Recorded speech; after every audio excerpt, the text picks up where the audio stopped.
बिस्मिल्लाहिर्रहमानिर्रहीम। अस्सलाम वालेकुम। Welcome to Islamic video. आज मैं आपको इस्लाम का एक बेहतरीन वाक़या पेश करने जा रहा हूँ। एक दफ़ा का जिक्र है, एक औरत का शौहर हर वक्त किसी न किसी मेहमान को घर ले आता और अपनी बीवी से कहता कि इनके लिए खाने का इंतजाम करो, और रोजाना वो मेहमान के लिए खाना तैयार करती। आखिर कर वो रोज के मामूल से तंग आ गई और एक दिन रसूल पाक सल्लल्लाहु अलैहि वसल्लम के पास गई और कहने लगी, या रसूलल्लाह, मेरा शौहर रोजाना किसी न किसी मेहमान को घर ले आता है और मैं खाना बना के थक जाती हूँ। या रसूलल्लाह सल्लल्लाहु अलैहि वसल्लम, कोई ऐसा तरीका बताएं कि मेरा शौहर घर में मेहमान ना ले आए। उस वक्त नबी पाक सल्लल्लाहु अलैहि वसल्लम खामोश रहे। वो औरत नबी पाक सल्लल्लाहु अलैहि वसल्लम की खामोशी देख के घर वापस आ गई। अगले दिन नबी पाक सल्लल्लाहु अलैहि वसल्लम ने उस औरत के शौहर को बुलाया और कहा कि कल मैं तुम्हारा मेहमान हूँ।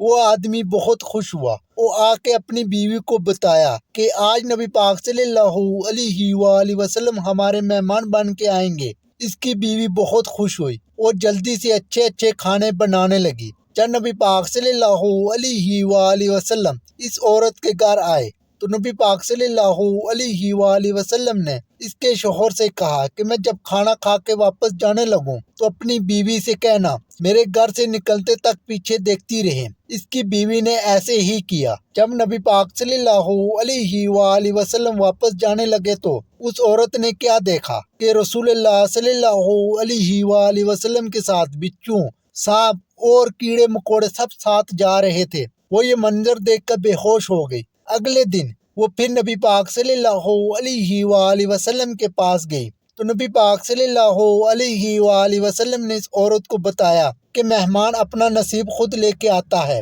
और जो मेहमान के लिए मेहनत की जाती है इसके बदले वो वापस जाता है तो साथ इस घर के सारे बलाओं और इस घर के सारे गुनाह साथ ले जाता है। इस पोस्ट का मकसद सिर्फ और सिर्फ मेरी माएँ बहनों के लिए है जो मेहमानों से परेशान होती हैं, क्योंकि मेहमान अपना नसीब खुद साथ लेके आता है। अगर आपको वीडियो अच्छी लगे तो वीडियो को लाइक करें, सब्सक्राइब करें और वीडियो को ज़्यादा से ज़्यादा शेयर करें। बहुत शुक्रिया। मिलता हूँ नेक्स्ट वीडियो में।